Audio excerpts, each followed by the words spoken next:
Rumah Sakit Mas Mitra pada awalnya dikenal sebagai Rumah Sakit Ibu dan Anak Mas Mitra. Rumah Sakit Ibu dan Anak Mas Mitra mulai beroperasi pada tanggal 4 Oktober 2007.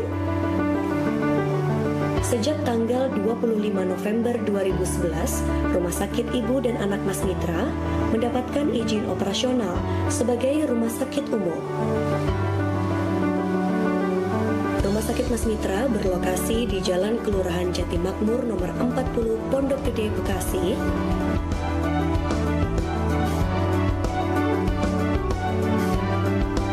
Rumah Sakit Mas Mitra terdiri dari 4 lantai. Lantai 1 adalah lantai pendaftaran dan poliklinik rawat jalan.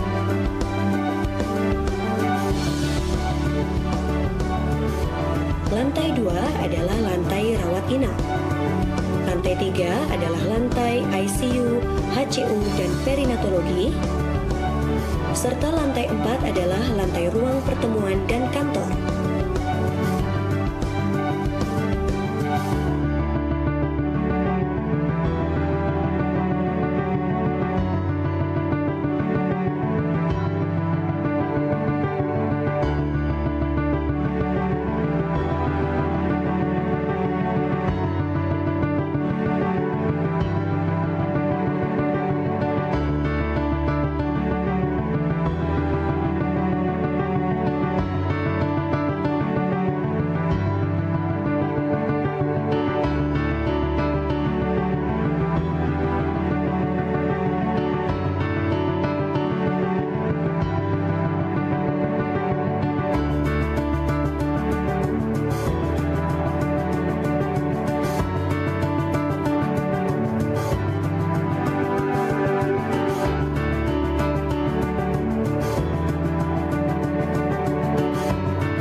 Halo, apa kabar semua? Senang sekali saya Rini Ayuning Tias dapat menjumpai Anda kembali dalam program kesayangan kita, Dokterku, disiarkan dari Studio Elsta TV dan 95,7 FM Fit Radio Semarang. Seperti biasa, selama 1 jam ke depan, kami akan menyajikan informasi seputar kesehatan Anda dengan tema kali ini mengenai penyebab serangan jantung di usia muda. Bagi Anda yang ingin tanya, silakan di 021 2520 666 atau bisa juga kirim pertanyaan Anda melalui email kami di dokterkuelsinta@yahoo.co.id. Dan hari ini kita kehadiran dengan Dr. Rosa Syafitri SPJP VH. Beliau adalah dokter spesialis jantung dan pembuluh darah dari Rumah Sakit Mas Mitra Bekasi. Kita sapa dulu Dr. Rosa yang sudah hadir di samping saya. Assalamualaikum warahmatullahi wabarakatuh. Waalaikumsalam, selamat pagi Mbak. Oh, alhamdulillah. Dokter Rosa kabarnya pasti baik ya? Alhamdulillah baik. Sehat, bugar, apalagi dok happy gitu ya dok ya, bahagia gitu ya. Supaya ini di usia muda ini kita tuh, aku juga berharap gitu ya pemirsa semua tuh dalam kondisi yang sehat, bugar, happy gitu ya. Karena temanya hari ini kok gini ya, penyebab serangan jantung di usia muda gitu ya. Kan usia muda tadi kan harusnya ya seperti itu gitu ya dok ya, maunya seperti itu. Tapi kita juga sering dengar kabar kok di usia muda, usianya masih 30-an, kelihatannya sih fisiknya oke gitu ya. Kelihatannya tuh orangnya nggak ada keluhan penyakit apa-apa deh. Tapi kok dapat kabar, mohon maaf nih, kena serangan jantung gitu ya. Jadi kita kan mulai bertanya-tanya, kok bisa ya? Gitu, penyebab serangan jantung di usia muda. Jadi memang ini menarik nih dok. Kalau dulu kan usia tua nih yang biasanya lebih deg-degan gitu, khawatir akan terkena serangan jantung. Tapi ini justru temanya sebaliknya gitu ya dok ya. Jadi memang ini penyebab serangan jantung di usia muda ini emang ada penyakit apa sih gitu? Bagaimana dokter Rosa? Ya mungkin kita mindsetnya pada umumnya kan penyakit jantung itu adalah penyakit orang tua di atas 45 tahun, dan orang muda itu kan pada umumnya sehat, olahragawan, aktif, dan kita sering kaget, kok tiba-tiba meninggal, dan banyak ya public figure, misalnya mungkin tahu ada Adjie Massaid, ada Ricky Jo, ada suaminya BCL, Ashraf Sinclair, terus ada Mike Mohede, yang baru-baru ini tuh yang atlet bulu tangkis tuh, Markis Kido, padahal mereka olahragawan, kok bisa ya mereka tiba-tiba meninggal mendadak? Ya mungkin harus dibedakan dulu meninggal mendadak dan serangan jantung, itu dua hal yang berbeda.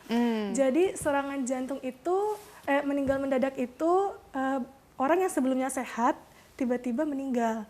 Kita sebut kematian mendadak. Dan umumnya kematian mendadak disebabkan oleh penyakit jantung. Tapi sebenarnya tidak semua disebabkan oleh hanya serangan jantung. Namun memang penyebab paling sering adalah serangan jantung. Nah, tapi memang ada penyebab lain, misalnya aritmia, ada penyakit katup jantung, ada penyakit otot jantung, tapi sebagian besar meninggal mendadak memang umumnya disebabkan oleh serangan jantung sampai saat ini. Nah, serangan jantung itu apa? Kalau serangan jantung itu adalah kondisi darurat di mana otot jantung tidak mendapat aliran darah karena aliran darahnya tersumbat. Ini akut dia. Suddenly gitu ya? Ya, tersumbat tiba-tiba oleh apa? Oleh kolesterol dan bekuan darah biasanya. Sehingga fungsinya terganggu, terjadi kerusakan, dan kalau dia kerusakannya hebat dan cepat, itu bisa menyebabkan kematian yang cepat dan mendadak sebelum orangnya sempat dibawa ke rumah sakit, sehingga menyebabkan meninggal mendadak. Jadi nggak dapat asupan tadi ya, nutrisi, oksigen yang cukup gitu ya dok ya ke jadi jantungnya. Itu yang kita kenal dengan serangan jantung dan bisa menyebabkan kematian mendadak. Serangan jantung memang umumnya terjadi pada usia tua. Tapi kesini nih, memang datanya 30%-an itu memang sudah mulai di bawah usia 40-45 tahun. Nah ini nih yang mau kita bahas. Kenapa sih kok sekarang kok makin banyak sih kaula-kaula muda yang penyakit kaula muda. kok makin banyak nih kunjungan pasien juga usia-usia muda udah semakin meningkat nih. Ada apa nih sebenarnya? Nah ini yang kita bahas saat ini. Jadi pada praktik sehari-hari Dokter Rosa sering menemukan ini ya dok, yang usia muda-muda jadi itu memang ya? Sekarang usia 30 tahun, 40 tahun, itu memang sekarang udah mulai banyak juga yang mengalami serangan jantung gitu. Dan sebelumnya dia merasa sehat, tapi harus diingat, sehat itu apakah memang sudah dicek atau belum? Ya, jangan-jangan saya sehat dok, kalau saya tanya apakah sudah dicek? Nah, seringkali kan nggak tahu ya, karena kita merasa sehat karena tidak pernah melakukan pengecekan, karena kita juga nggak ada budaya medical check up ya di kita. Biasanya baru periksa ke dokter kalau udah ada keluhan ya nggak sih dok? Atau untuk melamar kerjaan, ya kan biasanya mau masuk sekolah, mau masuk kerjaan baru medical check up. Tapi itu kan udah mau nggak mau ya, itu kan udah prosedurnya seperti ya, itu. tapi kalau untuk rutin ada keluhan melakukan pengecekan tuh sangat-sangat jarang ya, dan palingan dianggap paling ansek angin gitu ya.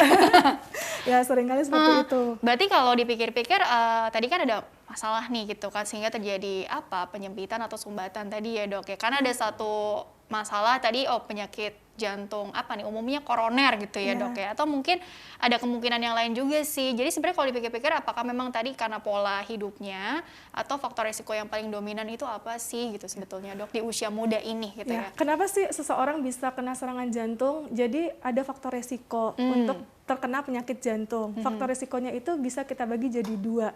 Faktor resiko yang bisa kita rubah dan faktor resiko yang tidak bisa kita rubah. Faktor resiko, saya mulai dari yang tidak bisa kita rubah ya. Itu yang pertama usia. Kalau usia makin tua ya resikonya meningkat.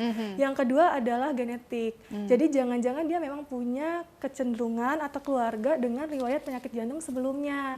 Misalnya ada keluarganya yang memang masih muda juga meninggal mendadak, atau ayahnya memang usia 40 tahun juga kena serangan jantung. Nah, orang-orang dengan seperti itu dia punya resiko kuat untuk mengalami serangan jantung. Sehingga sebenarnya dianjurkan untuk melakukan pengecekan. Jangan tunggu serangan dulu baru ngecek.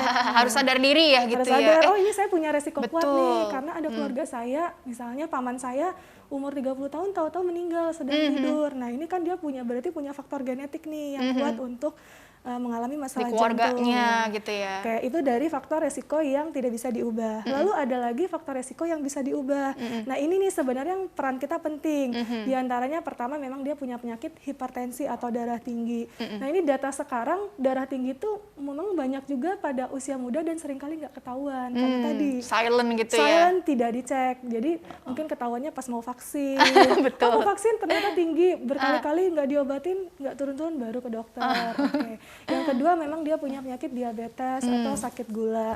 Nah, yang terakhir nih, yang ketiga, bisa juga dia punya kolesterol tinggi. Kolesterol tinggi itu gimana? Kadang-kadang orang beranggapan kolesterol tinggi itu hanya terjadi pada orang gemuk yang badannya obesitas gitu ya. Tapi ternyata enggak juga, orang kurus pun bisa punya kolesterol tinggi. Kurus-kurus gitu. tapi kolesterol tinggi gitu ya. Dan seringkali kolesterol tinggi tidak bergejala. Jadi dia nggak pernah ngecek. Jadi umumnya emang nggak bergejala bukan ya iya, kolesterol ya? seringnya kolesterol itu kita nggak tahu, kita ngerasa sehat-sehat aja. Ternyata kalau begitu dicek ternyata kolesterolnya tinggi. Nah, bisa juga yang satu lagi selain itu obesitas atau kegemukan dan pola hidup. Pola hidup itu kurang gerak, anak rebahan ya.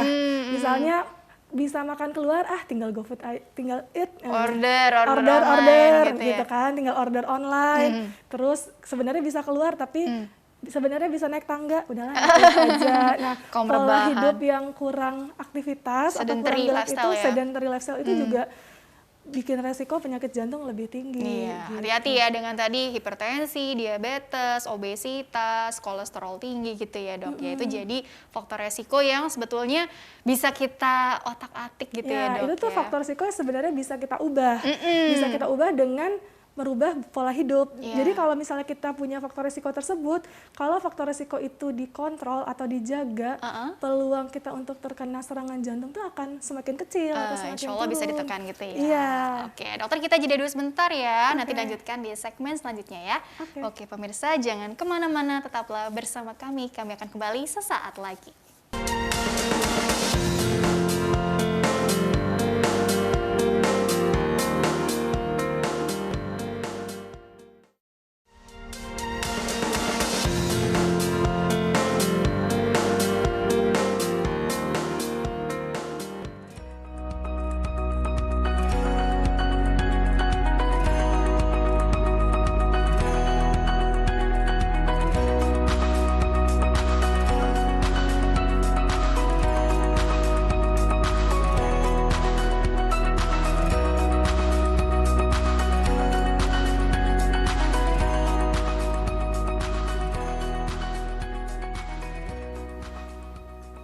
Ya pemirsa, terima kasih Anda masih bersama kami di program Dokterku, masih membahas mengenai penyebab serangan jantung di usia muda bersama dengan Dr. Rosa Syafitri SPJPVH. Beliau adalah dokter spesialis jantung dan pembuluh darah dari Rumah Sakit Mas Mitra Bekasi. Bagi Anda yang ingin bertanya, silakan di 021-2520-666 atau email kami di drkuelsinta@yahoo.co.id. Dan Dr. Rosa, tadi bagus tuh ya ada cuplikan video singkat gitu ya. Tadi pemirsa juga pasti sudah lihat deh. Jadi memang tuh bagian dari ini ya dok ya, pemeriksaan lah ya dok yang aku lihat tadi, mungkin ada wawancara, mungkin datang dengan keluhan atau sebaiknya tidak menunggu ada keluhan untuk periksa ya dok ya. Kemudian nanti hasil medical check up-nya seperti apa. Terus juga tadi ada gambar, oh dokter lagi memeriksa USG jantung ya sepertinya dok ya. Itu kan bagian dari upaya preventif kita untuk salah satunya mencegah supaya terhindar dari serangan jantung mendadak gitu ya dok ya. Sebetulnya kalau mau dilanjutkan lagi ya dok ya, ini ada slide juga yang mana mungkin sudah dipersiapkan oleh Dr. Rosa dari Rumah Sakit Mas Mitra juga tentunya. Coba, oh belum ya. Nah dilanjutkan dulu lagi deh materinya ya dok ya. Jadi kalau dilihat dari faktor resiko tadi, jadi ada yang bisa dikendalikan, ada yang tidak bisa dikendalikan. Tugas kita kan sebagai anak muda tadi ya dok ya, atau kaula muda bahasa dokter tadi, untuk mengendalikan apa yang bisa kita kontrol gitu ya dok ya. Nah tapi sebetulnya bagaimana sih caranya juga gitu agar kita tidak sampai mengalami yang namanya serangan serangan jantung karena PJK itu sendiri, dokter? Ya, jadi bagaimana caranya biar kita tidak mengalami serangan jantung? Ada yang kita kenal namanya panca usaha jantung sehat. 5 cara biar kita tidak terkena serangan jantung. Itu singkatan dari sehat. S yang pertama adalah seimbangkan gizi. Jadi kita harus makan dengan makanan yang gizi seimbang. Tidak boleh banyak lemak, tidak boleh terlalu manis, dan tidak boleh terlalu asin. Yang kedua, enyahkan rokok. Ini yang paling penting. Rokok itu merupakan faktor utama nih yang menyebabkan penyumbatan di pembuluh darah jantung. Faktor resiko juga ya. Lalu yang berikutnya adalah hadapi dan atasi stres gitu. Jadi kalau kita punya tekanan yang tinggi atau stres itu lebih dikelola lah ya. Harus dikelola. Kemudian A yang berikutnya adalah awasi tekanan darah. Nah, tekanan darah ini penting, harus dilihat. Ketika kita memang punya darah tinggi atau hipertensi, itu harus diturunkan. Dan yang T adalah teratur untuk berolahraga. Nah, berapa kali yang dianjurkan? Yang dianjurkan adalah sekitar 3 sampai 5 kali seminggu. Durasinya sekitar 30 menit sampai 60 menit saja. Olahraga teratur. Iya, olahraga yang teratur yang paling penting. Jadi dibanding kita cuman olahraga Car Free Day doang, hari Minggu aja, 1 kali rekreasi seminggu aja, weekend gitu ya. Itu namanya rekreasi, itu bukan olahraga. Olahraga 1 kali seminggu belum ada manfaatnya untuk jantung. Olahraga yang bermanfaat untuk jantung itu minimal 3 kali seminggu, durasinya minimal 30 menit sampai 60 menit. Terlalu lama juga, misalnya kita olahraga terus-terusan sampai 2 jam, itu juga nggak bagus. Itu akan juga merugikan untuk kesehatan jantung. Jadi olahraga yang baik itu 3 sampai 5 kali seminggu, durasinya 30 sampai 60 menit, kemudian jenisnya juga yang aerobik. Aerobik itu artinya dia konstan, tidak naik turun. Jadi yang dianjurkan misalnya jogging, sepeda, atau kita berenang. Kalau misalnya angkat beban, itu kan tiba-tiba pas ngangkat detak jantung tinggi, kemudian lepaskan santai. Jadi yang siklusnya naik turun itu kurang bagus untuk jantung. Jadi yang rutin, teratur gitu ya. ya, Jadi yang ritmenya teratur, kecepatannya konstan. Nah, itu yang dianjurkan yaitu memang sepeda, jogging, dan renang. Gitu. Sama tadi penting juga, tadi belum sempat dibahas juga ya, tadi rokok ya, bahaya rokok juga ya. Artinya ini nggak hanya laki-laki atau perempuan gitu ya, tapi ya tadi diperhatikan lifestyle-nya juga gitu, hindari yang kira-kira bisa jadi faktor resiko gitu ya. Satu lagi, kadang-kadang orang menganggapan rokok elektronik itu aman. Sebenarnya sudah ada penelitiannya, sama aja. Mau rokok elektronik, mau rokok yang tembakau, mau rokok yang biasa, yang mau kata-katanya mild, nggak ada rokok yang mild. Jadi semua rokok itu 1 batang pun itu berdampak buruk terhadap kesehatan. Apalagi rokok elektronik itu dia kadarnya tidak terkontrol ya. Kalau rokok biasa kan dia ada batasan nikotin dari pemerintah ya, maksimal sekian. Kalau rokok elektronik itu kan tergantung kita ya, mengencarkannya seberapa besar, mau seberapa pekat. Itu bisa resikonya justru tidak terkontrol, malah nikotinnya bisa pekat dan dosisnya bisa tambah lama, tambah naik gitu. Nah ini sudah siap ya slide-nya, coba mungkin kita nanti menarik nih untuk bahas lebih dalam lagi perjalanan penyakitnya juga ya, sehingga bisa menyebabkan kok tadi ada penyempitan atau mungkin sumbatan, sehingga tadi menyebabkan resiko serangan jantung mendadak gitu ya. Nah, serangan jantung di usia muda gitu ya. Jadi bayangkan usia-usia yang seharusnya kita jauh sangat produktif tapi jadi terhambat atau bahkan jadi apa ya, deg-degan karena punya faktor resiko yang cukup tinggi yang bisa jadi ya dok ya, datang nih sewaktu-waktu serangan jantung ini. Jadi kita berusaha untuk menghindarinya. Coba slide berikutnya tentang apa? Nah, ini yang sudah dipersiapkan oleh Dr. Rosa ya tentunya. Coba next slide. Ini beberapa artis yang kita kenal bikin kaget, ternyata masih muda, tiba-tiba kok meninggal mendadak.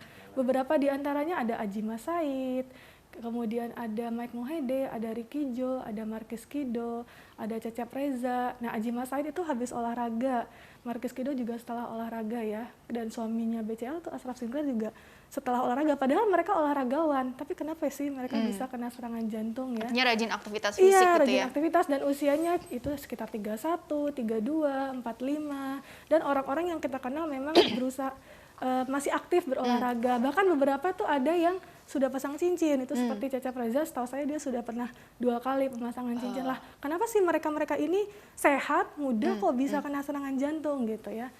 Berikutnya. Coba slide berikutnya lagi. Nah, ini sekilas bahwa tadi public figure ya. Jadi memang Kalau di survei dari 100.000 populasi, penyebab utama kematian itu memang adalah penyakit jantung. Nomor 2-nya stroke, baru nomor 3-nya yang lain-lain, TBC, diabetes, atau kecelakaan. Nah, kenapa bisa terjadi serangan jantung? Itu umumnya disebabkan oleh penyakit jantung koroner. Penyakit jantung koroner apa? Di jantung itu kan ada pembuluh darah yang kita kenal dengan pembuluh darah koroner. Pembuluh darah koroner itu dia memberikan nutrisi atau makanan untuk otot-otot jantung. Nah, ketika pembuluh darah ini tersumbat, umumnya sih tersumbatnya kenapa? Karena kolesterol dan pembekuan darah.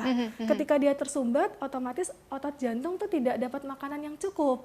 Dia kekurangan oksigen, kekurangan makanan, sehingga dia akan rusak. Nah, begitu dia rusak, dia akan mengalami kematian. Nah, pada saat dia tersumbat itulah yang kita kenal sebagai serangan jantung gitu. Jadi pembuluh darah koronernya yang bermasalah gitu ya. Tadi yang menarik apa? Ada plak-plak gitu ya di dinding pembuluh darahnya. Bekuan darahnya. Oke, coba slide berikutnya. Slide berikutnya lagi. Iya. Nah, keluhannya bagaimana sih gejalanya? Yaitu tadi bisa pertama berdebar-debar. Dia merasa berdebar dan ada rasa tidak nyaman di dada. Kemudian bisa juga pasiennya sesak nafas. Sesak nafas disertai keringat yang dingin. Sesak nafas, berkeringat. Kemudian bisa juga lemah badan, kepala pusing, atau bisa juga dia mual muntah. Atau yang terakhir dia bisa nyeri dada. Nah, nyeri dadanya ini khas sekali untuk pasien jantung karena dia rasanya seperti tertindih benda berat. Jadi ada yang pasien yang bilang, "Dok, saya seperti ada didudukin gajah," katanya. Itu khas sekali. Ditiban sesuatu yang berat gitu ya. Ditiban sesuatu yang berat sekali. Kemudian kadang-kadang dia bisa menjalar ke leher. Jadi kadang-kadang orang bilang, "Dok, saya seperti tercekik," ada yang mencekik. Atau dia menjalar ke tangan. Jadi dadanya sakit, tangannya seperti kesemutan. Nah, itu khas sekali. Dan yang paling khas adalah nyeri karena penyakit jantung ini biasanya dicetuskan oleh aktivitas. Ketika dia beraktivitas, nyerinya akan bertambah hebat atau bertambah berat. Kemudian jika dia bawa istirahat, nyerinya bisa membaik atau mereda gitu. Ya. Termasuk juga sesak nafas. Sesak nafas karena penyakit jantung dia bisa dicetuskan oleh aktivitas. Jadi ketika dia aktivitas agak berat, misalnya dia naik tangga 1 lantai, 2 lantai, kok nafasnya jadi lebih sesak. Tapi kalau dia bawa duduk, dia bisa hilang, tenang, reda sendiri. Nah, itu cara kita membedakan ini memang nyeri saya karena penyakit jantung atau bukan gitu. Kalau yang baru bangun tidur gitu, terus tahu kok merasa nggak nyaman gitu, seperti tanda-tanda begini nih bagaimana, Dok? Kan tadi kan katanya dipicu dengan aktivitas ya, jadi kayak seperti lebih terstimulus gitu ya. Tapi kalau yang lagi istirahat justru ada keluhan seperti ini bisa juga ya, Dok? Ya, jadi nyeri dada pada saat istirahat atau bangun tidur itu bisa pada serangan jantung yang akut. Kalau serangan jantung yang penyakit jantung koroner yang stabil itu biasanya saat aktivitas. Tapi kalau dia sifatnya akut, itu justru memang seringnya pada pagi hari saat bangun tidur. Kenapa pagi hari? Karena pada saat kita tidur, pas kita awal bangun, hormon-hormon itu kan aktif untuk tekanan darah kita biar bisa naik, detak jantung kita naik untuk mempersiapkan tubuh kita untuk bangun. Nah, ketika dia tiba-tiba naik tekanan darah, denyut jantung naik, kita memang punya penyumbatan sebelumnya, dia seperti tercetuskan. Jadi tertrigger. Jadi seringkali memang serangan jantung banyaknya memang di pagi hari, walaupun tidak menutup kemungkinan terjadi di siang hari atau malam hari. Oke, dokter, kita jeda dulu ya, nanti dilanjutkan kembali di segmen berikutnya. Akan ada pertanyaan-pertanyaan juga dari pemirsa yang bisa nanti Dokter Rosa tanggapi satu persatu, oke? Iya, dan pemirsa jangan kemana-mana, tetaplah bersama kami akan kembali setelah pesan-pesan berikut ini.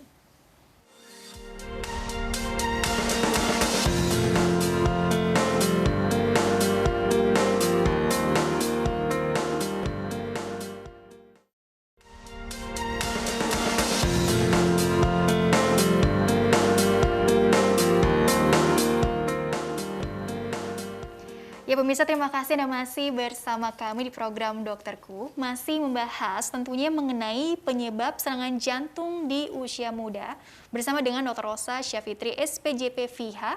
Beliau adalah dokter spesialis jantung dan pembuluh darah dari Rumah Sakit Mas Mitra Bekasi. Bagi Anda yang ingin bertanya, silakan di 021 2520 666 atau bisa kirim pertanyaan Anda melalui email yaitu dokterkuelsinta@yahoo.co.id. Format lengkap ada di bawah ini, nama, alamat, usia, serta pertanyaan Anda sedetail mungkin ya.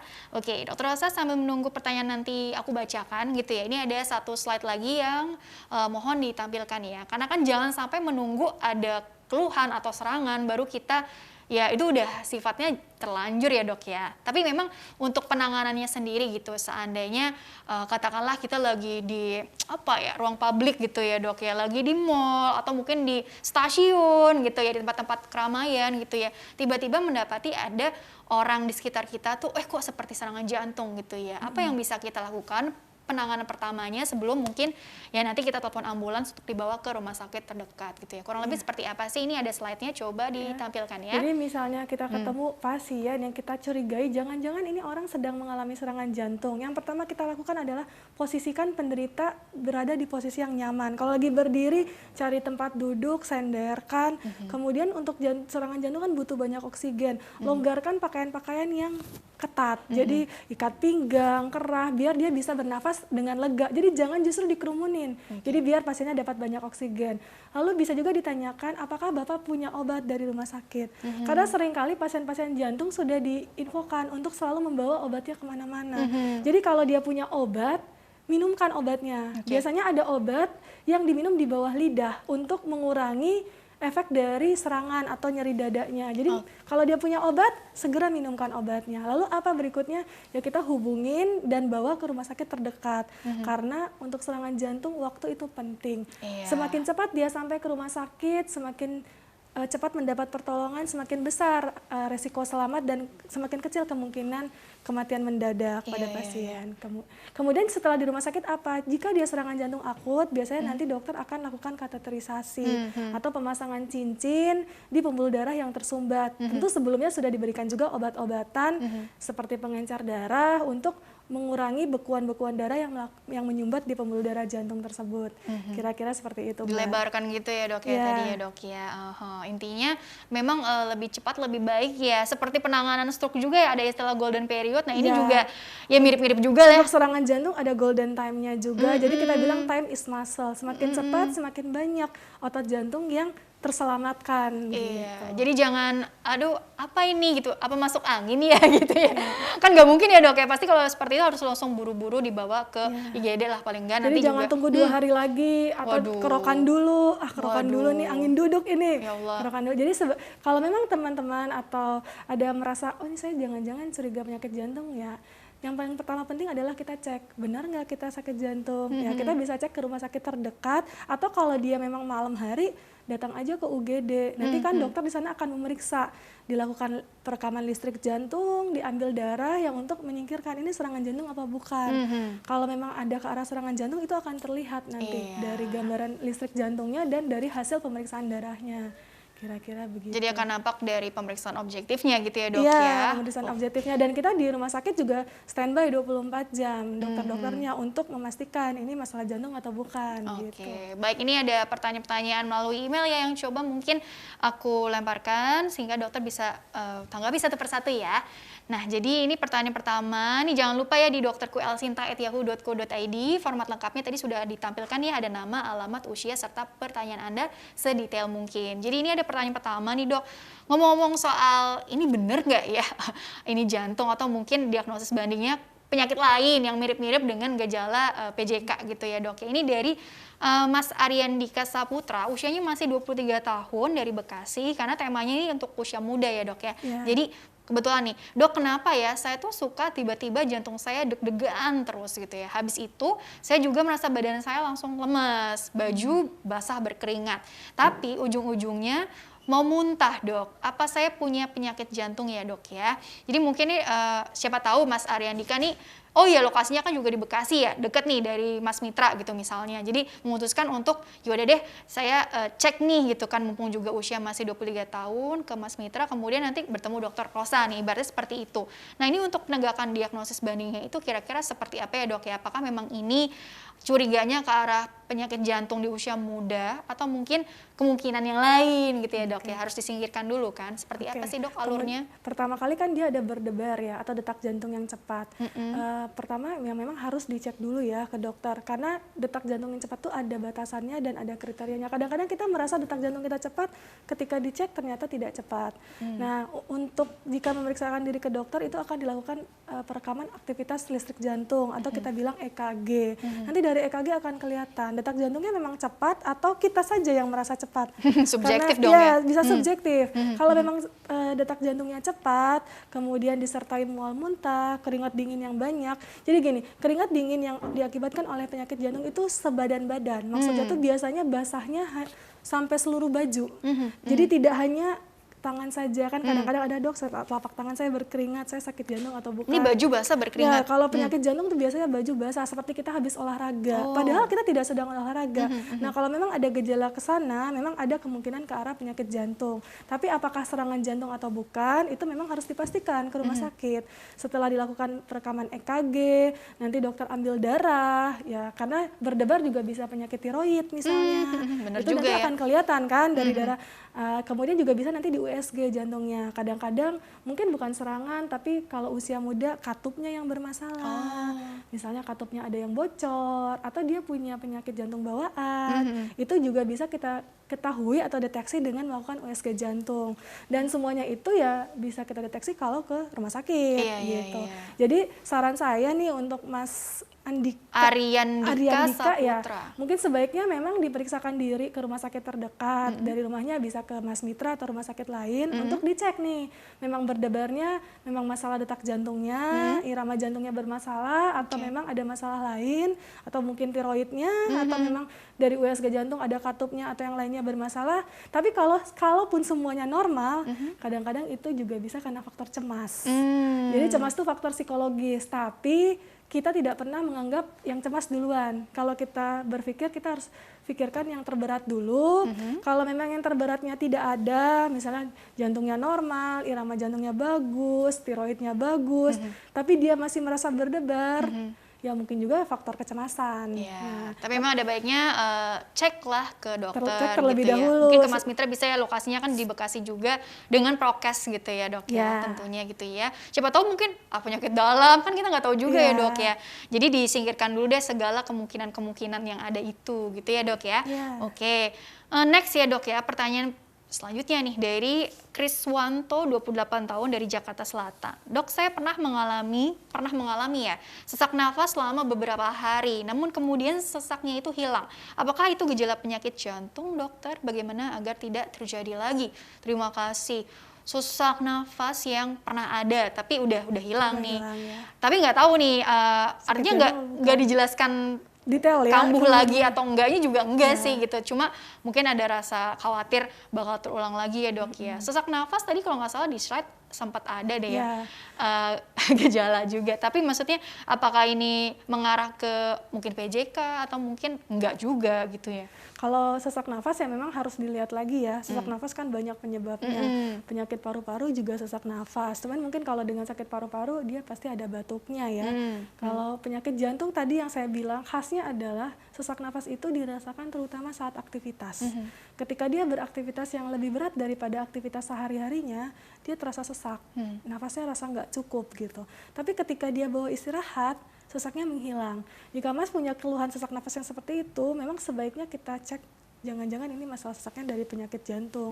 Tapi jika sesaknya tidak seperti itu, misalnya sesaknya saat istirahat, ada batuk, itu bisa juga dari masalah paru-paru, atau mungkin kadang-kadang orang dengan penyakit asam lambung atau GERD ya, itu juga merasa sesak, tapi bukan pernafasan yang cepat, tapi dia ngerasa ada yang menekan dari bagian bawah. Itu juga bisa sensasinya nyebutnya sesak nafas ya. Cuman tidak semua sesak nafas disebabkan oleh jantung, namun apabila sesak nafasnya dirasakan terutama saat beraktivitas dan membaik saat istirahat, nah jika gejala sesak nafasnya seperti itu kita harus curigai jangan-jangan masalahnya memang di jantung. Dan dianjurkan ya memang periksakan diri ya. Jadi memang harus cermat gitu ya. Ini kapan kejadiannya sesaknya itu? Terus saat sebelumnya sedang apa? Iya gitu. Abis ngapain sih gitu kan?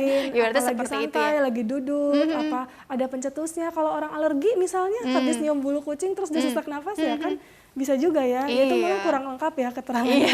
Cuman ya kira-kira seperti itu. Kalau memang dia kriterianya saat aktivitas dan membaik dengan istirahat, mungkin ke arah penyakit jantung, jadi harus kita. Ya, mungkin bingung juga ya kalau mau apa ya istilahnya ke belakang nih gini-gini enggak gitu ya, artinya mesti bantuan dokter juga kadang kan untuk cari tahu, oh iya ternyata ini berkaitan gitu ya dok. Yang penting jangan nyari tahu ke Google karena seringkali menyesatkan, malah jadi makin stres nih, baca yang aneh-aneh kan, waduh jangan-jangan saya sakit ini sakit gitu ya, mendiagnosis diri sendiri gitu ya dok ya. Oke dokter, kita jeda dulu sebentar, nanti dilanjutkan di segmen terakhir ya dok ya. Oke pemirsa, jangan kemana-mana, tetaplah bersama kami akan kembali sesaat lagi.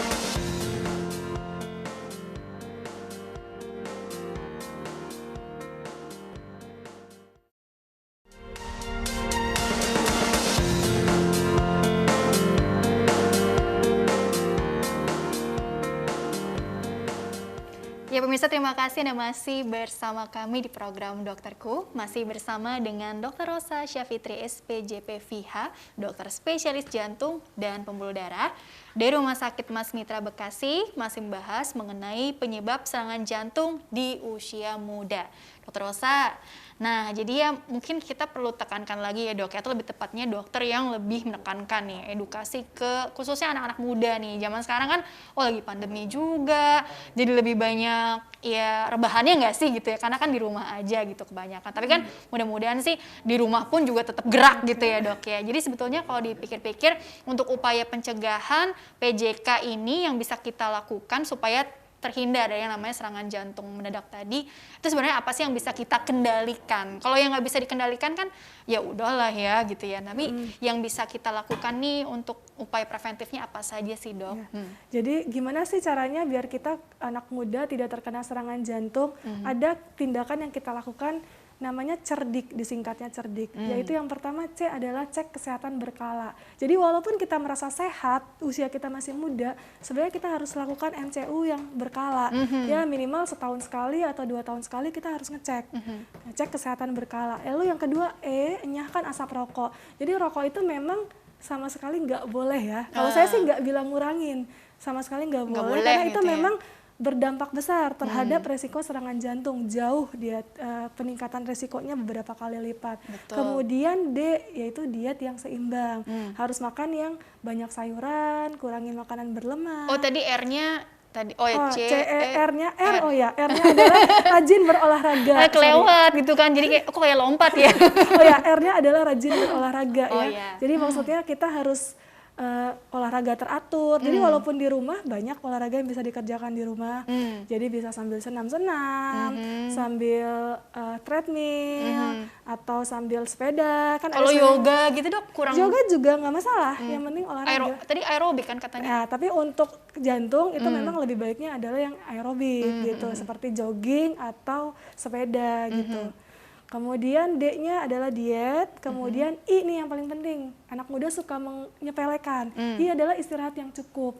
Kadang-kadang kita masih muda, ya udahlah masih kuat. Lewat tengah malam masih begadang, oh ini deadline apa. Padahal sebenarnya tubuh itu butuh istirahat karena hormon-hormon penyembuhan itu pada tengah malam tuh dia aktif. Ya, kalau dia hormon stres kita masih terjaga, tengah malam hormon stres masih terus naik, itu akan merusak ke jantung. Jadi istirahat itu penting. 6 sampai 8 jam minimal sehari. Nah, kemudian kelola stres. Ini yang paling penting. Kadang-kadang kepribadian suka marah-marah, gampang tersinggung, itu sudah ada penelitiannya. Tipe kepribadian yang seperti itu punya resiko untuk mengalami penyakit jantung emosional lebih besar. gitu emosional ya? gitu. Aduh. Jadi senggol bacok kata orang. Senggol Dia bacok. harus lebih tenang, relax, damai gitu Jadi ya. banyak tertawa, happy gitu. Kayak aku nih ketawa mulu, malah kebanyakan ketawa. memaafkan gitu ya. Maksudnya gampang memaafkan ya sudahlah gitu. Jadi kalau kita pikirkan semuanya ya itu juga nggak bagus karena begitu kita stres, hormon stres seperti kortisol, norepinefrin itu akan meningkatkan tekanan darah. Detak jantung juga akan cepat. Kalau kita lagi marah kan detak jantung tuk tuk tuk tuk tuk. Iya tuk. sih. Jadi sama seperti jantung lagi disuruh lari. Nah kalau kebayang nggak sering-sering marah ya jantungnya kayak sering-sering lari ya. Jadi yang memang, tenang ya lah ya. ya. Jadi selain tadi kita pola hidup sehat, banyak gerak, banyak olahraga, makan sehat. Kalau kita stres melulu gitu, pekerjaannya kepikiran terus begadang terus itu juga nggak bagus untuk. Jadi memang penyakit jantung ini intinya di pola hidup sih. Terus kalau yang udah ada hipertensi, diabetes dikelola gitu ya dok ya? Jadi kalau dia punya faktor resiko, dia harus cek kesehatan berkala. Jadi dipantau, memang sudah punya diabetes, pantau kadar gulanya berkala. Berapa bulan, 3 bulan sekali, 6 bulan sekali saya cek darah. Berapa nih kadar gula saya. Kalau pasien-pasien hipertensi, tekanan darah tinggi, ya harus cek sendiri nih tekanan darahnya. Kalau memang nggak bisa ke rumah sakit, bisa beli yang digital. Gitu. Ini kita cek nih tekanan darahnya masih normal apa enggak. Tekanan darah yang normal itu di bawah 140/90. Satu lagi, tensi itu kadang-kadang dia tidak bergejala. Jadi seringkali kita ketemu orang tensinya tinggi, tapi begitu dicek, dia ngerasa nggak ada keluhan. Nah, makanya sering tiba-tiba stroke, tiba-tiba serangan. Nah, memang saya sih menekankan di antara semua itu adalah cek kesehatan berkala itu penting. Terus Gitu. pola makan yang sehat juga tadi ya, kurangi garam gitu, kurangin yang garam, tinggi gula. Gula-gula, berlemak, itu Banyakin santan. serat ya dok ya? Ya, lebih baik banyak serat dan buah-buahan. Iya, tentunya ya. Oke dokter, karena waktu juga yang terbatas, jadi kesimpulan yang bisa dokter sampaikan, khususnya untuk anak-anak muda nih, supaya terhindar yang namanya serangan jantung ini ya dok ya. Apa sih yang bisa dokter simpulkan? Silakan. Ya, jadi serangan jantung itu tidak hanya punya orang tua ya, kita anak-anak muda juga punya resiko. Jadi jika teman-teman memang punya faktor resiko ke arah serangan jantung, upayakan pola hidup yang sehat dan kontrol teratur atau cek kesehatan secara teratur ke dokter atau rumah sakit terdekat, dan pola hidup juga harus dijaga agar tetap sehat. Oke. Seperti itu. Insya Allah terhindar ya dok ya. Ya, dengan cara seperti itu kita akan terhindar dan aman dari serangan jantung. Amin ya rabbal alamin. Oke dokter Rosa, terima kasih telah berbagi ilmunya di sini. Insya Allah membawa banyak manfaat untuk orang banyak. Sukses, sehat, berkah selalu untuk dokter dan ilmu dokter Rosa ya. Amin. Ya rabbal alamin. Ya, dan pemirsa, terima kasih juga Anda telah mengikuti program ini. Saya Rini Ayu Ningtyas beserta seluruh kru tugas mohon undur diri dari hadapan Anda. Sekian dan sampai jumpa.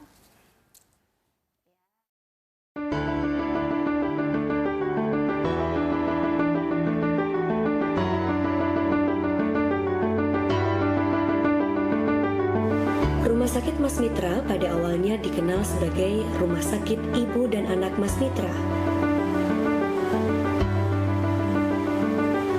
Rumah Sakit Ibu dan Anak Mas Mitra mulai beroperasi pada tanggal 4 Oktober 2007.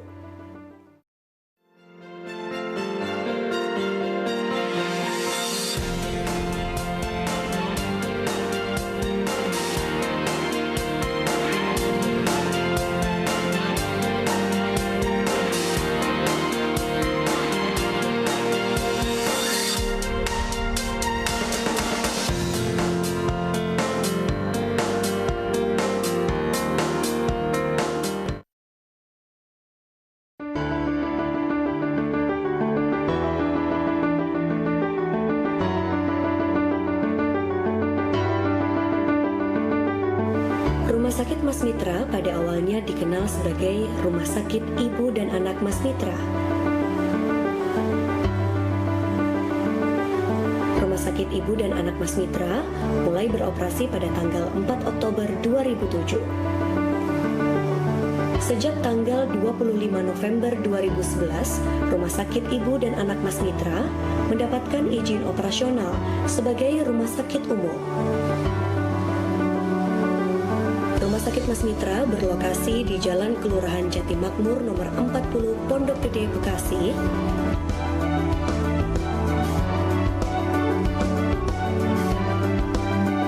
Sakit Mas Mitra terdiri dari 4 lantai. Lantai 1 adalah lantai pendaftaran dan poliklinik rawat jalan.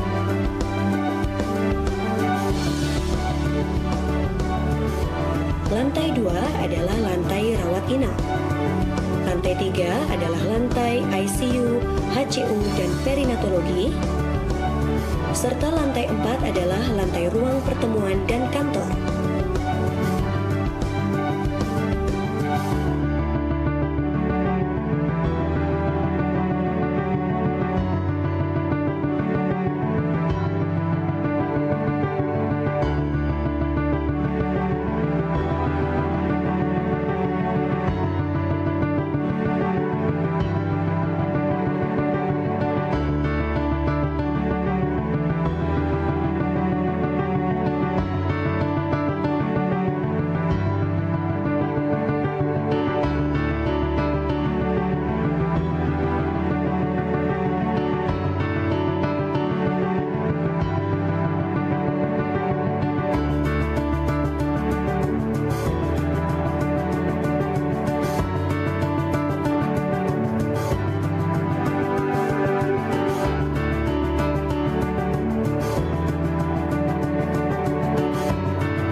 Halo, apa kabar semua? Senang sekali saya Rini Ayuning Tias dapat menjumpai Anda kembali dalam program kesayangan kita, Dokterku, disiarkan dari Studio Elsta TV dan 95,7 FM Fit Radio Semarang. Seperti biasa, selama 1 jam ke depan, kami akan menyajikan informasi seputar kesehatan Anda dengan tema kali ini mengenai penyebab serangan jantung di usia muda. Bagi Anda yang ingin tanya, silakan di 021 2520 6 atau bisa juga kirim pertanyaan Anda melalui email kami di dokterkuelsinta@yahoo.co.id. Dan hari ini kita kehadiran dengan Dr. Rosa Syafitri SPJP FIH.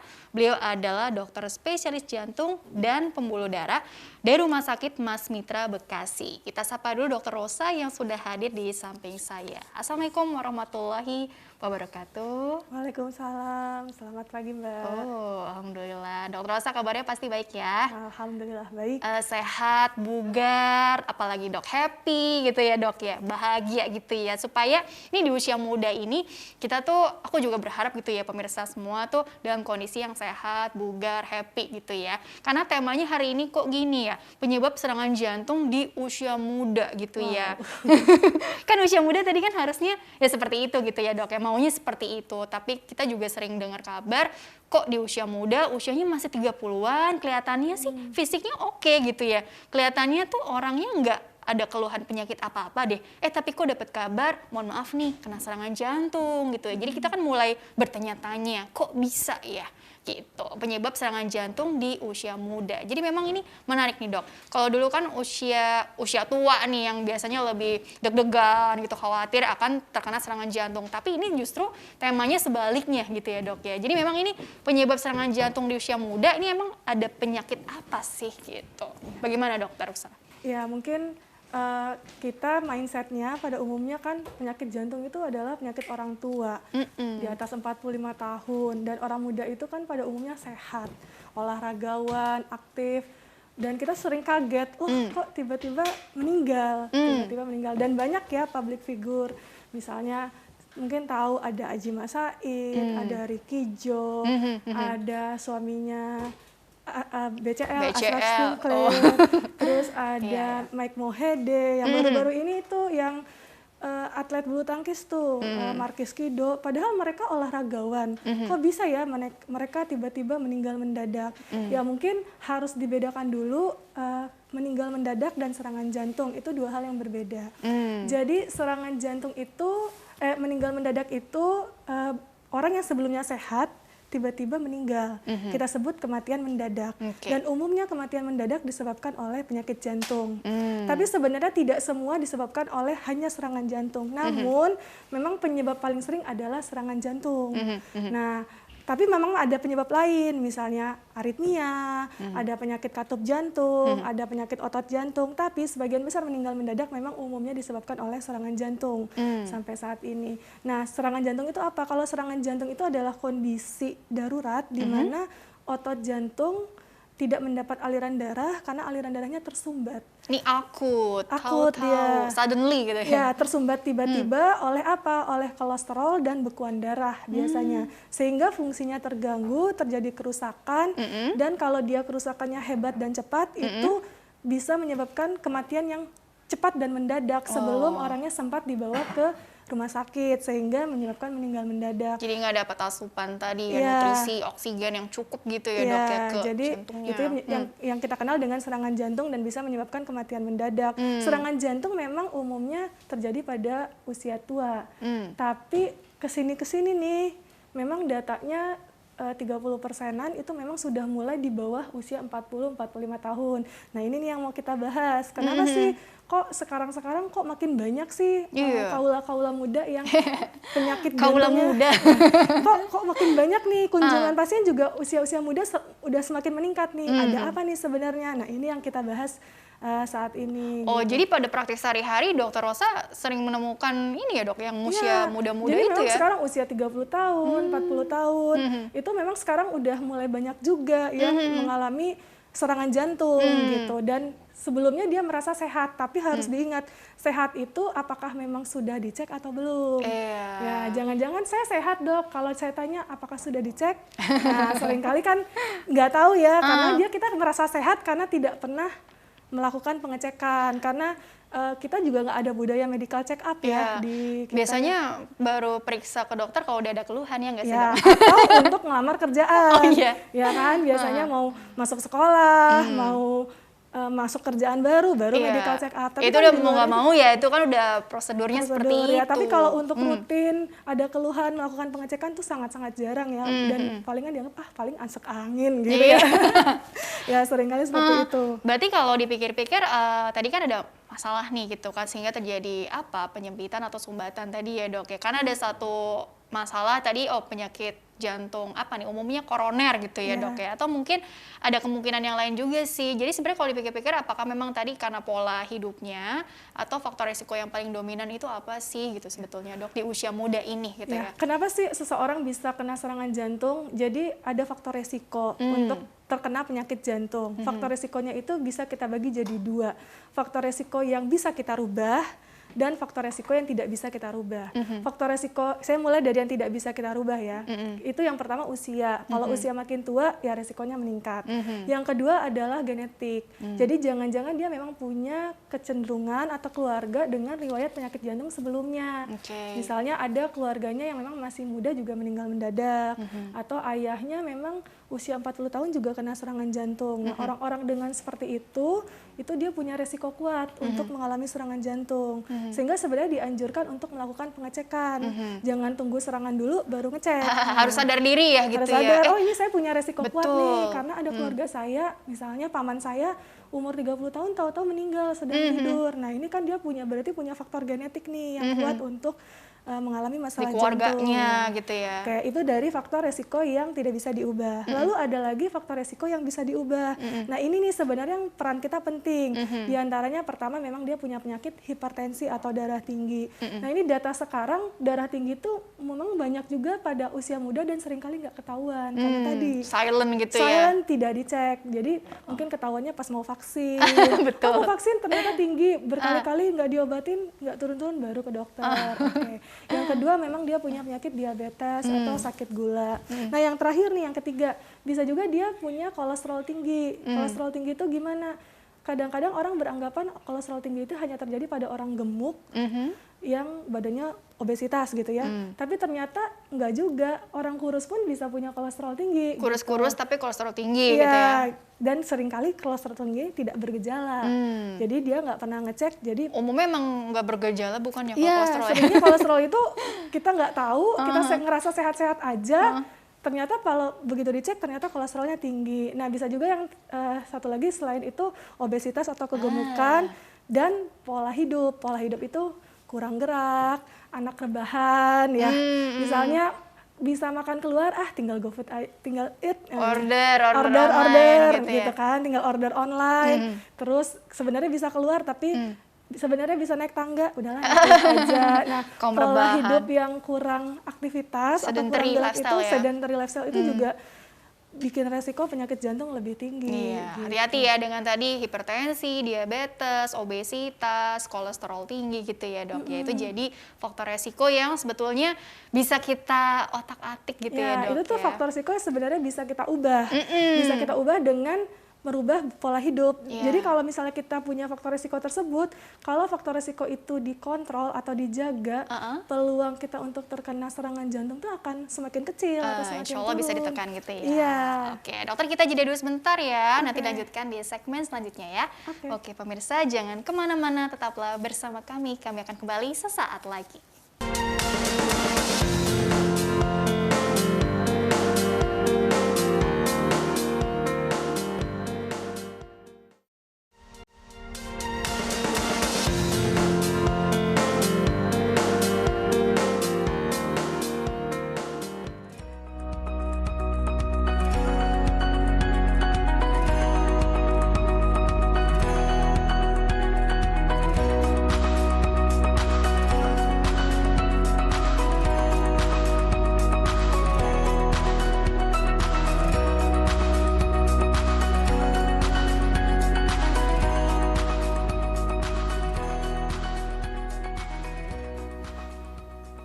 Ya pemirsa, terima kasih Anda masih bersama kami di program Dokterku, masih membahas mengenai penyebab serangan jantung di usia muda bersama dengan Dr. Rosa Syafitri SPJPVH.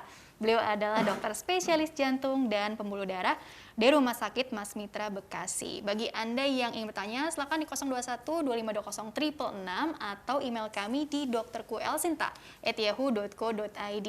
Dan Dr. Rosa, tadi bagus tuh ya ada cuplikan video singkat gitu ya. Tadi pemirsa juga pasti sudah lihat deh. Jadi memang tuh bagian dari ini ya dok ya, pemeriksaan lah ya dok yang aku lihat tadi, mungkin ada wawancara, mungkin datang dengan keluhan atau sebaiknya tidak menunggu ada keluhan untuk periksa ya dok ya. Kemudian nanti hasil medical check up-nya seperti apa. Terus juga tadi ada gambar, oh dokter lagi memeriksa USG jantung ya sepertinya dok ya. Itu kan bagian dari upaya preventif kita untuk salah satunya mencegah supaya terhindar dari serangan jantung mendadak gitu ya dok ya. Sebetulnya kalau mau dilanjutkan lagi ya dok ya, ini ada slide juga yang mana mungkin sudah dipersiapkan oleh Dr. Rosa dari Rumah Sakit Mas Mitra juga tentunya.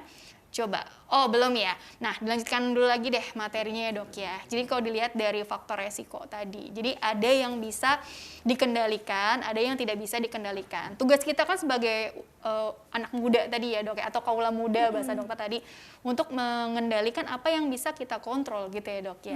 Nah tapi sebetulnya bagaimana sih caranya juga gitu agar kita tidak sampai mengalami yang namanya serangan jantung karena PJK itu sendiri dokter. Ya, jadi bagaimana caranya biar kita tidak mengalami serangan jantung?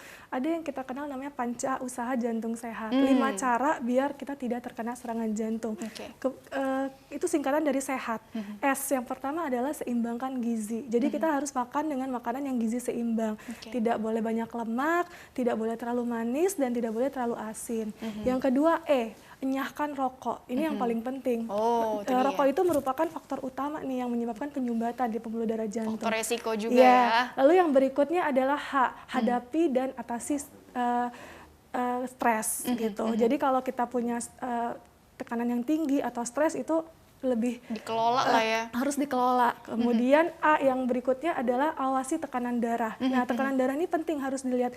Ketika kita memang punya darah tinggi atau hipertensi, itu harus diturunkan.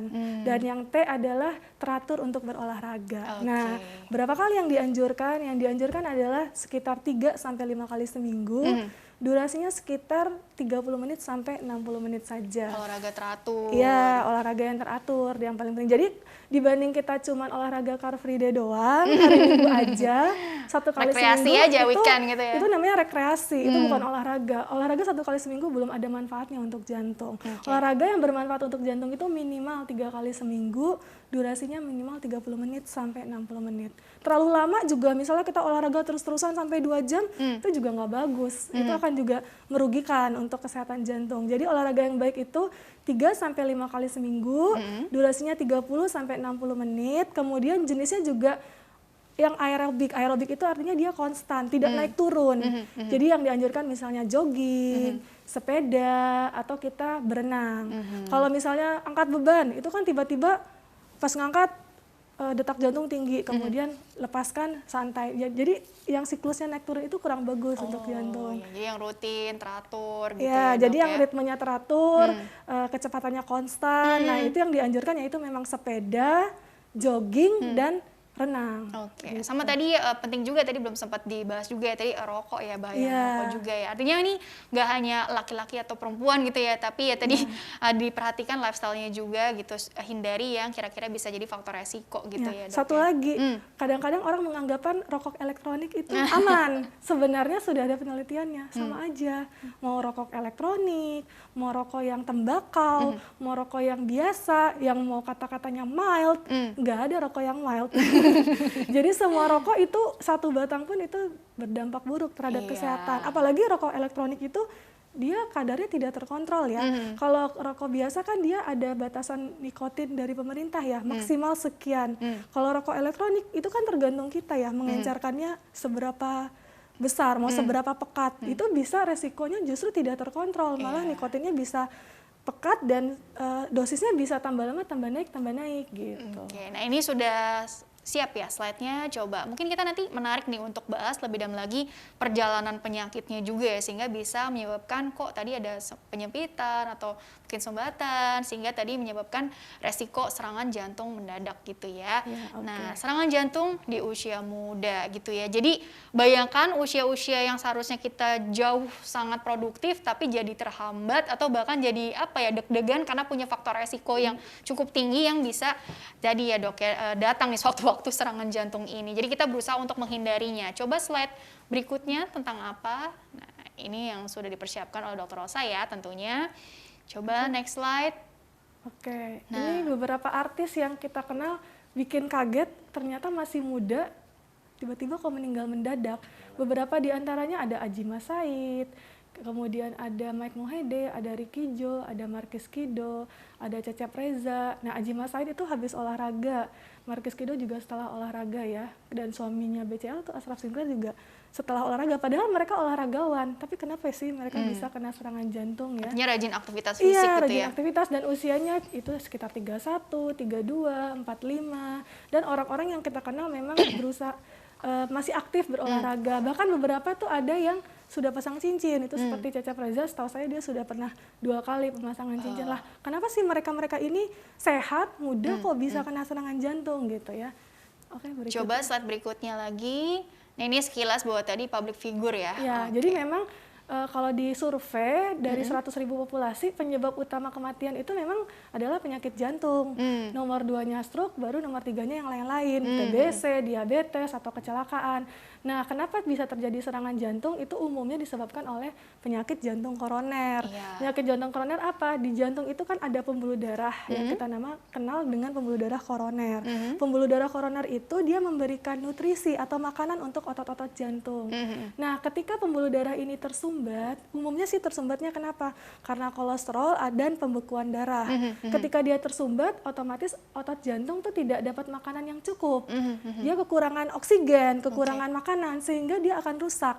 Nah, begitu dia rusak, dia akan mengalami kematian. Nah, pada saat dia tersumbat itulah yang kita kenal sebagai serangan jantung gitu. Jadi pembuluh darah koronernya yang bermasalah gitu Ya. ya. Tadi yang menarik apa? Ada plak-plak gitu ya di Iya, dinding ada pembuluh darahnya. bekuan darahnya. Oke, coba slide berikutnya. Slide berikutnya lagi. Iya. Nah, keluhannya bagaimana sih gejalanya? Yaitu tadi bisa pertama berdebar-debar. Dia merasa berdebar dan ada rasa tidak nyaman di dada. Kemudian bisa juga pasiennya sesak nafas. Sesak nafas disertai keringat yang dingin. Sesak nafas, berkeringat. Kemudian bisa juga lemah badan, kepala pusing, atau bisa juga dia mual muntah. Atau yang terakhir dia bisa nyeri dada. Nah, nyeri dadanya ini khas sekali untuk pasien jantung karena dia rasanya seperti tertindih benda berat. Jadi ada yang pasien yang bilang, dok saya seperti ada didudukin gajah katanya. Itu khas sekali. Ditiban sesuatu yang berat gitu ya. Ditiban sesuatu yang berat sekali. Beban Kemudian berat. kadang-kadang dia bisa menjalar ke leher. Jadi kadang-kadang orang bilang, dok saya seperti tercekik, ada yang mencekik. Atau dia menjalar ke tangan. Jadi dadanya sakit, tangannya seperti kesemutan. Nah itu khas sekali. Dan yang paling khas adalah nyeri karena penyakit jantung ini biasanya dicetuskan oleh aktivitas. Ketika dia beraktivitas, nyerinya akan bertambah hebat atau bertambah berat. Kemudian jika dia bawa istirahat, nyerinya bisa membaik atau sementara gitu. Ya. Termasuk juga sesak nafas. Sesak nafas karena penyakit jantung dia bisa dicetuskan oleh aktivitas. Jadi ketika dia aktivitas agak berat, misalnya dia naik tangga, 1 lantai, 2 lantai, kok nafasnya jadi lebih sesak. Tapi kalau dia bawa duduk, dia bisa hilang, tenang, reda sendiri. Nah itu cara kita membedakan, ini memang nyeri saya karena penyakit jantung atau bukan gitu. Kalau yang baru bangun tidur gitu, terus tahu kok merasa nggak nyaman gitu, seperti tanda-tanda begini nih bagaimana dok? Kan tadi kan katanya dipicu dengan aktivitas ya, jadi kayak seperti lebih terstimulus gitu ya. Tapi kalau yang lagi istirahat justru ada keluhan seperti ini bisa juga ya dok ya? Ya, atau bagaimana? jadi nyeri dada pada saat istirahat atau bangun tidur itu bisa pada serangan jantung yang akut. Kalau serangan jantung yang penyakit jantung koroner yang stabil itu biasanya saat aktivitas. Tapi kalau dia sifatnya akut, itu justru memang seringnya pada pagi hari saat bangun tidur. Kenapa pagi hari? Karena pada saat kita tidur, pas kita awal bangun, hormon-hormon itu kan aktif untuk tekanan darah kita biar bisa naik, detak jantung kita naik untuk mempersiapkan tubuh kita untuk bangun. Nah, ketika dia tiba-tiba naik tekanan darah, denyut jantung naik, kita memang punya penyumbatan sebelumnya, dia seperti tercetuskan. Jadi tertrigger. Jadi seringkali memang serangan jantung banyaknya memang di pagi hari, walaupun tidak menutup kemungkinan terjadi di siang hari atau malam hari. Oke, dokter kita jeda dulu ya, nanti dilanjutkan kembali di segmen berikutnya. Akan ada pertanyaan-pertanyaan juga dari pemirsa yang bisa nanti dokter Rosa tanggapi satu persatu, oke? Iya, dan pemirsa jangan kemana-mana, tetaplah bersama kami akan kembali setelah pesan-pesan berikut ini.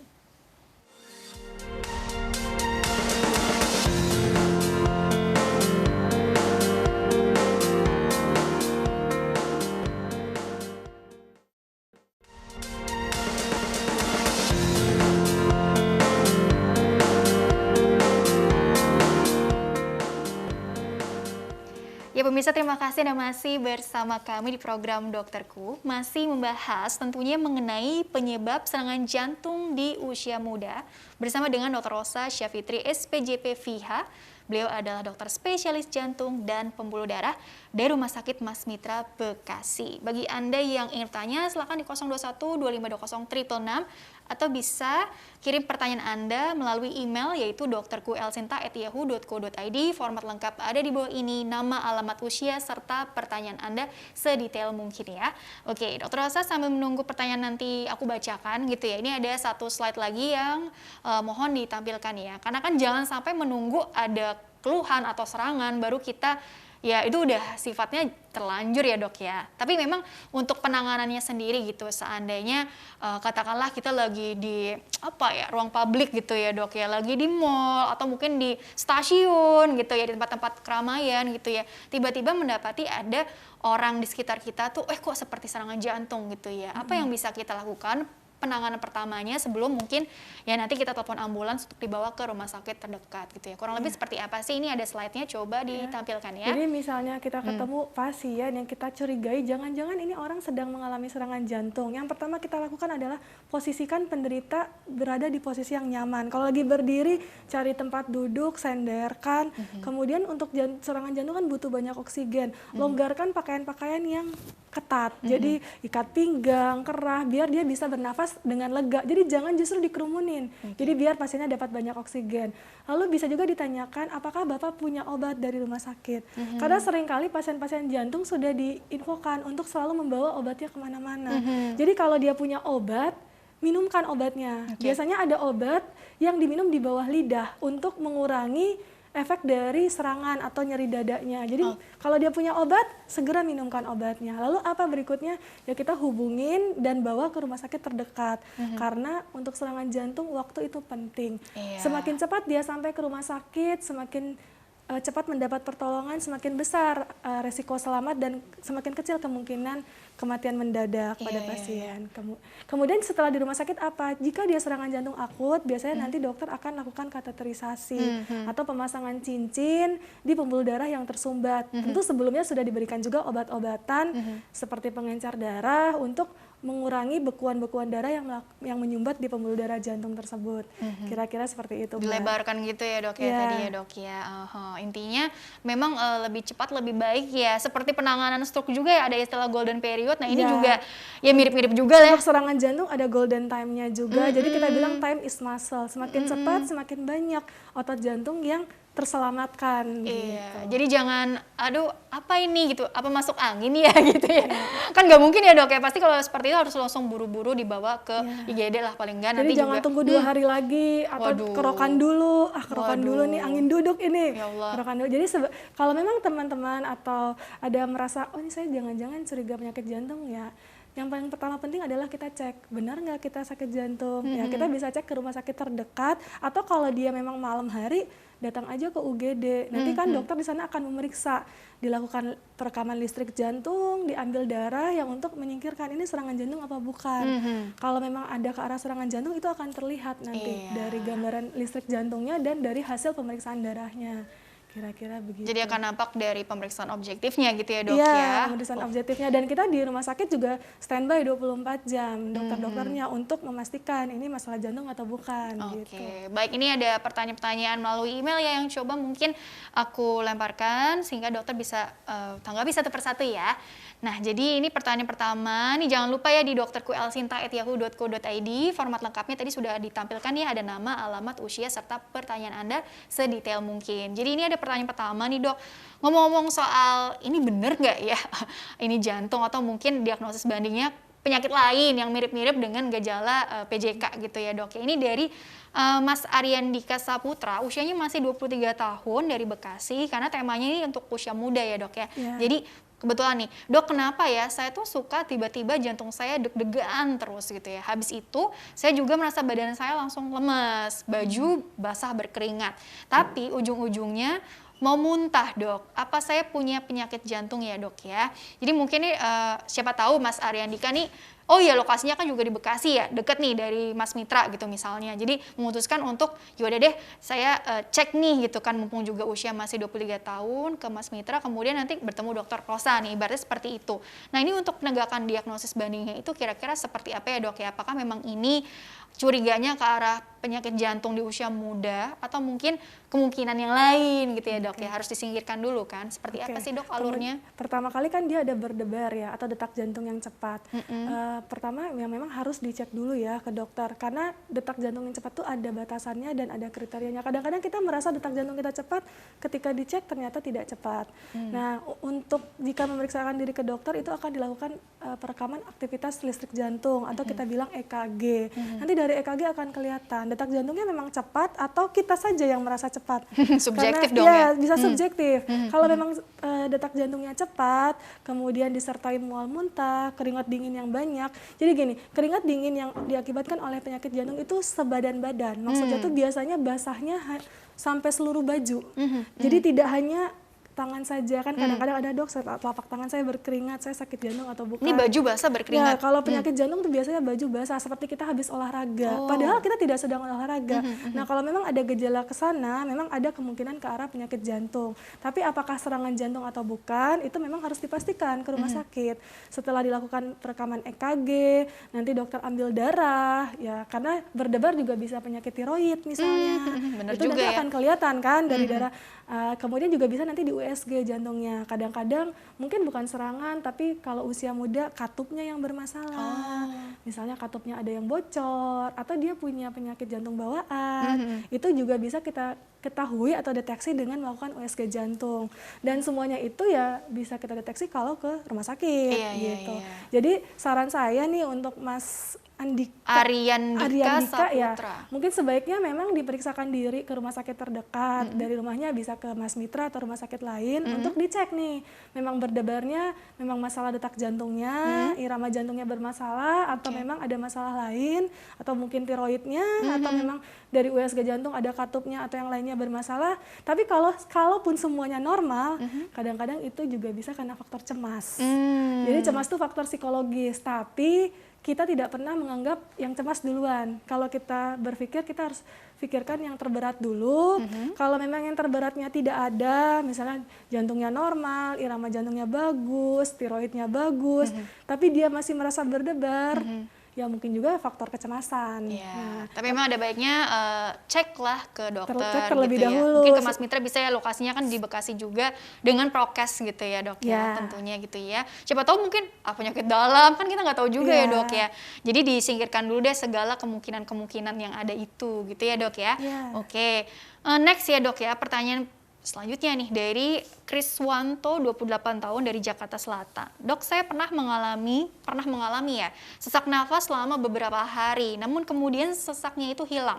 Apakah itu gejala penyakit jantung, dokter? Bagaimana agar tidak terjadi lagi? Terima kasih. Sesak nafas yang pernah ada tapi udah hilang nih.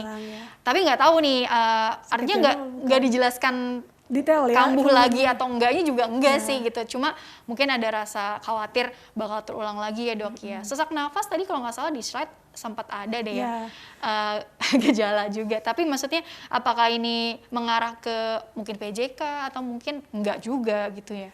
Kalau sesak nafas ya memang harus dilihat lagi ya. Sesak nafas kan banyak penyebabnya. Penyakit paru-paru juga sesak nafas. Cuman mungkin kalau dengan sakit paru-paru dia pasti ada batuknya ya. Kalau penyakit jantung tadi yang saya bilang khasnya adalah sesak nafas itu dirasakan terutama saat aktivitas. Ketika dia beraktivitas yang lebih berat daripada aktivitas sehari-harinya, dia terasa sesak. Nafasnya rasa nggak cukup gitu. Tapi ketika dia bawa istirahat, sesaknya menghilang. Jika Mas punya keluhan sesak nafas yang seperti itu, memang sebaiknya kita cek jangan-jangan ini masalah sesaknya dari penyakit jantung. Tapi jika sesaknya tidak seperti itu, misalnya sesaknya saat istirahat, ada batuk, itu bisa juga dari masalah paru-paru, atau mungkin kadang-kadang orang dengan penyakit asam lambung atau GERD ya, itu juga merasa sesak, tapi bukan pernafasan yang cepat, tapi dia ngerasa ada yang menekan dari bagian bawah. Itu juga bisa sensasinya nyebutnya sesak nafas ya. Cuman tidak semua sesak nafas disebabkan oleh jantung, namun apabila sesak nafasnya dirasakan terutama saat beraktivitas dan membaik saat istirahat, nah jika gejala sesak nafasnya seperti itu kita harus curigai jangan-jangan masalahnya memang di jantung. Dan dianjurkan ya memang periksakan diri ya. Jadi memang harus cermat gitu ya. Ini kapan kejadiannya sesaknya itu? Terus saat sebelumnya sedang apa? Iya gitu. Abis ngapain sih gitu kan? Ibaratnya seperti santai, itu ya. Lagi duduk, apa ada pencetusnya? Kalau orang alergi misalnya habis nyium bulu kucing terus dia sesak nafas ya kan? Bisa juga ya. Itu memang kurang lengkap ya keterangannya. Cuman ya kira-kira seperti itu. Kalau memang dia kriterianya saat aktivitas dan membaik dengan istirahat, mungkin ke arah penyakit jantung, jadi harus kita. Ya, mungkin bingung juga ya kalau mau apa ya istilahnya ke belakang nih gini-gini enggak gitu ya. Artinya mesti bantuan dokter juga kadang kan untuk cari tahu. Oh iya ternyata ini berkaitan gitu ya dok. Yang penting jangan nyari tahu ke Google. Karena seringkali menyesatkan. Karena malah jadi makin stres nih. Baca yang aneh-aneh kan, waduh jangan-jangan saya sakit ini. Aduh gitu ya. Mendiagnosis diri sendiri gitu ya dok ya. Oke dokter, kita jeda dulu sebentar, nanti dilanjutkan di segmen terakhir ya dok ya. Oke pemirsa, jangan kemana-mana, tetaplah bersama kami akan kembali sesaat lagi.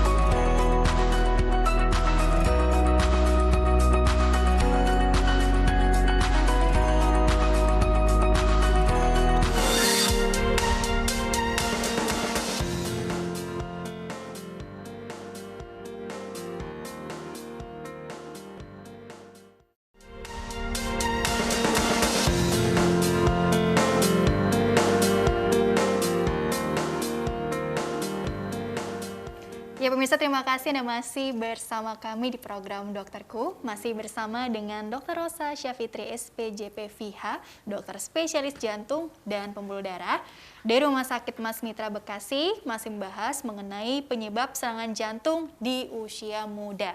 Dr. Rosa, nah jadi ya mungkin kita perlu tekankan lagi ya dok, atau lebih tepatnya dokter yang lebih menekankan nih edukasi ke khususnya anak-anak muda nih. Zaman sekarang kan lagi pandemi juga, jadi lebih banyak ya rebahannya nggak sih gitu ya, karena kan di rumah aja gitu kebanyakan. Tapi kan mudah-mudahan sih di rumah pun juga tetap gerak gitu ya dok ya. Jadi sebetulnya kalau dipikir-pikir untuk upaya pencegahan PJK ini yang bisa kita lakukan supaya terhindar dari yang namanya serangan jantung mendadak tadi, itu sebenarnya apa sih yang bisa kita kendalikan? Kalau yang nggak bisa dikendalikan kan ya udahlah ya gitu ya. Tapi yang bisa kita lakukan nih untuk upaya preventifnya apa saja sih dok? Jadi gimana sih caranya biar kita anak muda tidak terkena serangan jantung? Ada tindakan yang kita lakukan namanya cerdik, disingkatnya cerdik. Yaitu yang pertama C adalah cek kesehatan berkala. Jadi walaupun kita merasa sehat, usia kita masih muda, sebenarnya kita harus lakukan MCU yang berkala. Ya minimal setahun sekali atau 2 tahun sekali kita harus ngecek.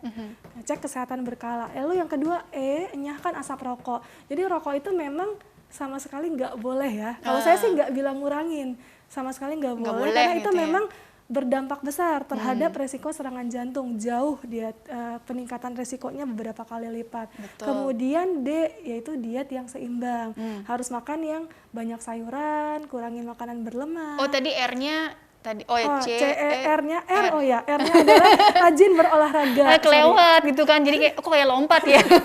R-nya adalah rajin berolahraga ya. Iya. Jadi maksudnya kita harus olahraga teratur. Jadi walaupun di rumah banyak olahraga yang bisa dikerjakan di rumah.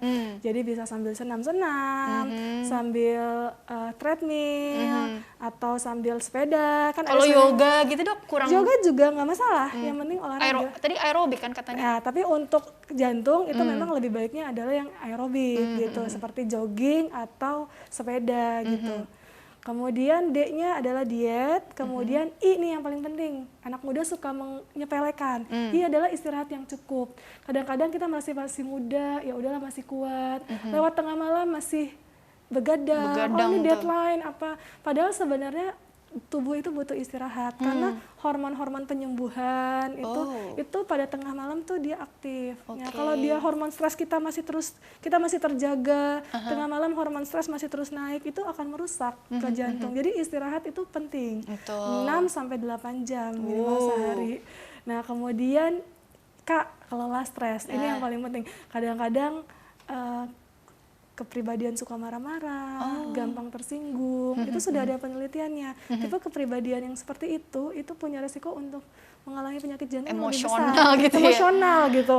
Jadi senggol bacok kata orang.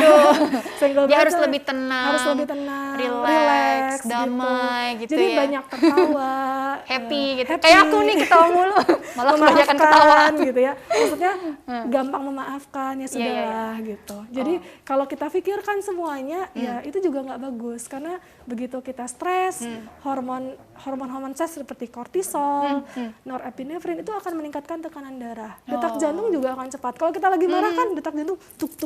Iya sih. Jadi sama seperti jantung lagi disuruh lari. Nah kalau kebayang nggak sering-sering marah ya jantungnya kayak sering-sering lari ya. Jadi yang memang, tenang ya lah ya. Ya, jadi selain tadi kita pola hidup sehat, banyak gerak, banyak olahraga, makan sehat.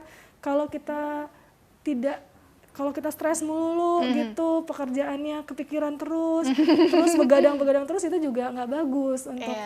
Jadi memang penyakit jantung ini intinya di pola hidup sih. Terus kalau yang udah ada hipertensi, diabetes dikelola gitu ya dok ya? Jadi kalau dia punya faktor resiko, dia harus cek kesehatan berkala. Jadi dipantau, memang sudah punya diabetes, pantau kadar gulanya berkala, berapa bulan, 3 bulan sekali, 6 bulan sekali saya cek darah, berapa nih kadar gula saya.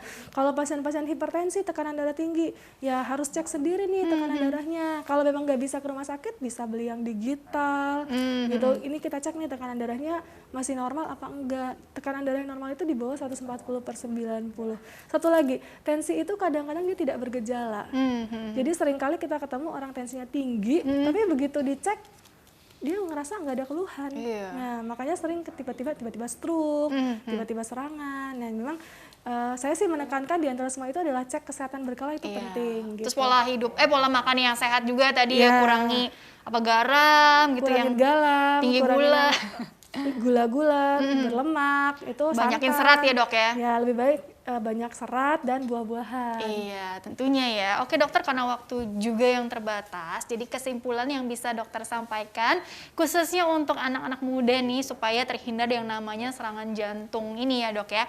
Apa sih yang bisa dokter simpulkan? Silakan. Ya, jadi serangan jantung itu tidak hanya punya orang tua ya, kita anak-anak muda juga punya resiko. Jadi jika teman-teman memang punya faktor resiko ke arah serangan jantung, upayakan pola hidup yang sehat dan kontrol teratur atau cek kesehatan secara teratur ke dokter atau rumah sakit terdekat, dan pola hidup juga harus dijaga agar tetap sehat. Oke. Seperti itu. Insya Allah terhindar ya dok ya. Ya, dengan cara seperti itu kita akan terhindar dan aman dari serangan jantung yang mendadak. Amin ya rabbal alamin. Oke dokter Rosa, terima kasih telah berbagi ilmunya di sini. Insya Allah membawa banyak manfaat untuk orang banyak, sukses, sehat, berkah selalu untuk dokter dan ilmu dokter Rosa ya. Amin. Ya rabbal alamin. Ya, dan pemirsa terima kasih juga Anda telah mengikuti program ini.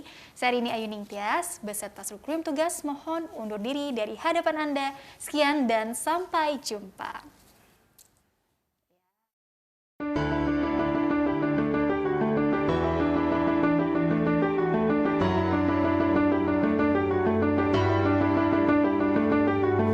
Rumah Sakit Mas Mitra pada awalnya dikenal sebagai Rumah Sakit Ibu dan Anak Mas Mitra.